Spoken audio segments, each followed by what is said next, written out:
Olá, eu sou Noêmia Lobão, psicóloga e coach. E eu sou Jaqueline Neves, jornalista e professora universitária.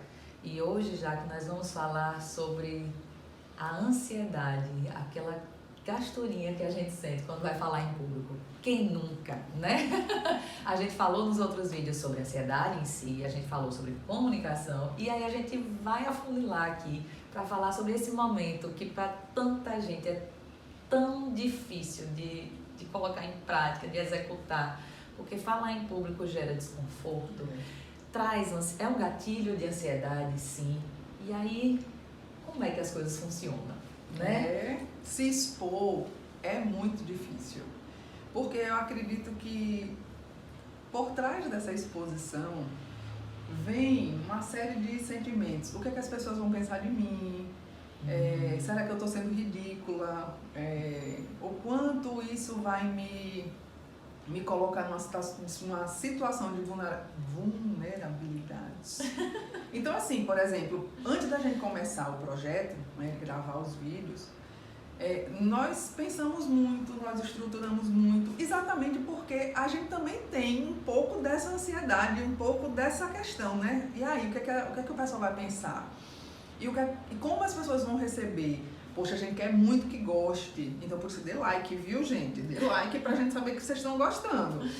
E o fato de se expor, né, em público, eu acho que, como você disse, gera uma série de gatilhos, porque às vezes tá tudo guardadinho, né? Isso. Basta chegar na frente de uma galera e as coisas vêm à tona, né? Exatamente, já que assim, são gatilhos bastante relevantes e que eles podem vir de algumas situações traumáticas, sim.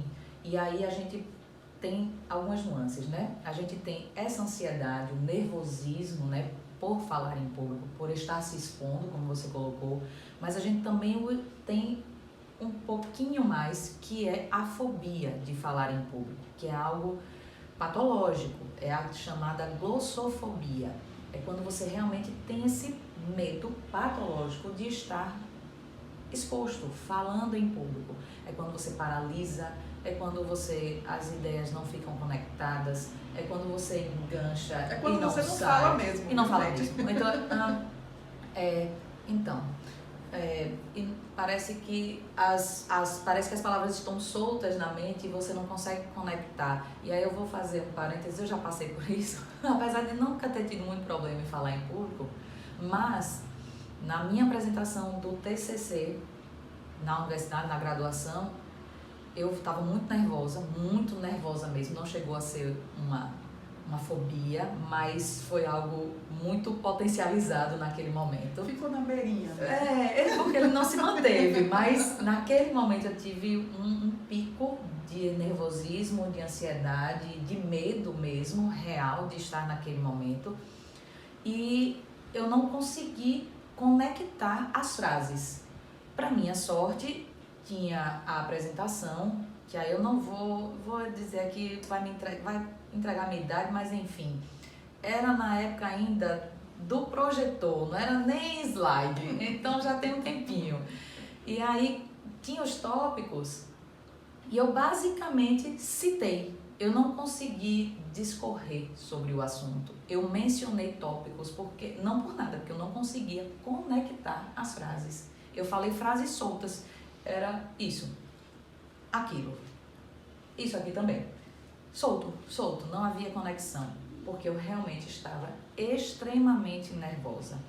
Então, quando a gente pensa nessa situação de exposição, a gente também lida com autoestima, já. Essa ideia de vou me expor, será que vão gostar? Será que eu sou boa o suficiente? Será que eu estou entregando um conteúdo realmente assertivo para o público que eu estou me colocando para isso? Será que eu estou bem apresentada? Será que não vão ficar falando mal? Será que eu não vou falar uma bobagem?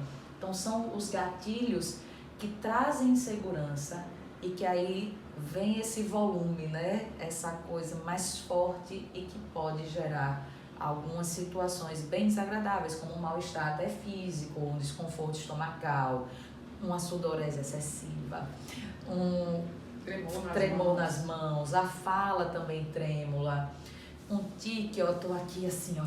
Aí vocês vão perceber que minha mãozinha tá só balançando. E aí a gente entra em algumas estratégias. Já demos alguns exemplos. Acho que muita gente se identificou. E agora a gente entra em algumas estratégias. Você, já para falar em público, o que é que você faz? Bem, as estratégias, elas são várias. Infinitas. São infinitas. Então, assim, eu procuro me preparar bem. Então, eu ensaio minha apresentação. Né? Então, se eu sei que eu vou me apresentar para um público quanto mais seleto, mais qualificado, mais eu me preocupo com essa apresentação de ajustes. Porque, por exemplo, eu dou aula para os meus alunos. Eu me preparo muito, né? Então eu tenho estudos, até os alunos acham que professor não estuda. Eu quero deixar registrado aqui que professor estuda, viu? Todo dia e muito. Então a gente se prepara até por uma atualização. Então eu treino a minha apresentação. Acredito que quando você tem já um medo maior, alguns curso de oratória, curso de teatro, do improviso, isso ajuda muito a quem tem mais medo, mais ansiedade. Uma coisa que eu posso atestar é a experiência. Conta muito. Enquanto você não fizer, você vai manter o seu medo. Quanto mais você fizer, mais você vai relaxando. Os 3 primeiros minutos, para mim, são os 3 piores. Sempre. Eu vou entrar numa turma nova, eu também tenho nervosismo, a boca seca. E os 3 primeiros minutos, porque assim, aquela coisa, a primeira impressão é a que fica, minha gente. Então essa é uma questão para mim. Então, eu treino, eu busco estar estudando sempre, então isso facilita muito. Como professora e que trabalha com o processo comunicativo, eu faço muito trabalho onde o aluno tem que apresentar. E aí eu vejo tantas situações. Tem aluno desenvolto, que tem uma desenvoltura, que fala naturalmente, fala pelos cotovelos, minha gente. Se não travar, tá bom, vai e fala. E tem aluno que sente um medo gigante. Então, a gente tem que saber trabalhar isso, para poder ajudá-lo a desenvolver a habilidade de falar em público, de conversar com pessoas e que ele possa passar a mensagem que ele quer. Então, eu nunca exijo que o aluno apresente o trabalho de primeira. Então, assim, eu estou passando um trabalho, eu nunca obrigo ninguém a falar.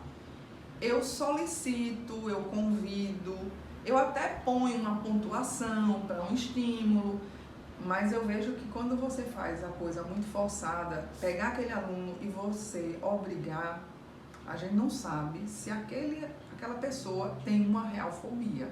E aí você pode, não melhorar, piorar a situação. Então, ter um meio termo aí, eu acho que para tudo, né? Para tudo. Então, essa ideia é bacana, já que quando você traz isso, esse olhar cuidadoso das limitações e potencialidades do outro, né?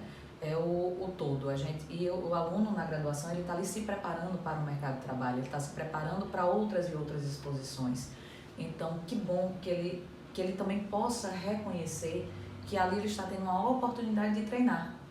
Você oportuniza e ele recebe aquilo como oportunidade. Porque se há uma questão anterior, algum tipo de trauma ou uma fobia que ele não trabalhou ainda para poder conseguir lidar melhor com ela, então que ele primeiro consiga observar aquilo como uma oportunidade de ir se desprendendo, de ir se colocando, de ir testando, de ir treinando as formas de se colocar. Então, quando a gente fala sobre falar em público, são N gatilhos em termos de autoestima, em termos de exposição, em termos até de uma certificação de que aquilo que você quer passar é realmente o que você está passando. Se você é boa mesmo naquilo que você faz, porque aí eu estou me expondo para todo mundo aqui. Se eu falar uma bobagem, dizer aquela psicóloga, não gostei muito do que ela estava falando, não. Aquela professora, acho ela meio assim. Mas a gente tenta, a gente treina, a gente se prepara. Técnicas de relaxamento antes da situação são auxiliares ao processo. Tem muita gente e segura uma caneta. Porque aquele tiquezinho que eu falei de estar batendo no braço, segura uma canetinha. Você já muda o foco de não estar chamando a atenção do outro para que você está nervoso e você está, entre aspas, seguro, que você está apegado a alguma coisa que naquele momento é um instrumento auxiliar ao seu processo. Então, a gente falou, eu acho que a gente encerra por aqui, né? Porque a gente já viu a situação, a gente já disse como é que se sente, a gente já trouxe algumas estratégias. E a gente encerra esse vídeo mais uma vez agradecendo a Clínica Lavi, o espaço super aconchegante, profissionais excelentes que trabalham aqui. Por acaso eu trabalho aqui também. Vocês façam contato, venham visitar, venham conhecer, procurem saber quem é que está aqui, quais são as especialidades que estão aqui disponíveis. E encerramos mais um vídeo, agradecendo a vocês que estão acompanhando, assistindo, deixando o like que Jaque pediu, se inscrevendo no canal, inclusive dando sugestões de outros temas, Sim, né, Jaque? claro. Que a gente possa ir abordando e auxiliando de alguma forma a vocês nos seus processos. Muito obrigada. Muito obrigada. Tchau. Isso, aí vai, fecha e vai ter os curtinhos. Mas os curtinhos é bom nós duas juntas, né? Isso. E aí vai ser pelo celular. Porque senão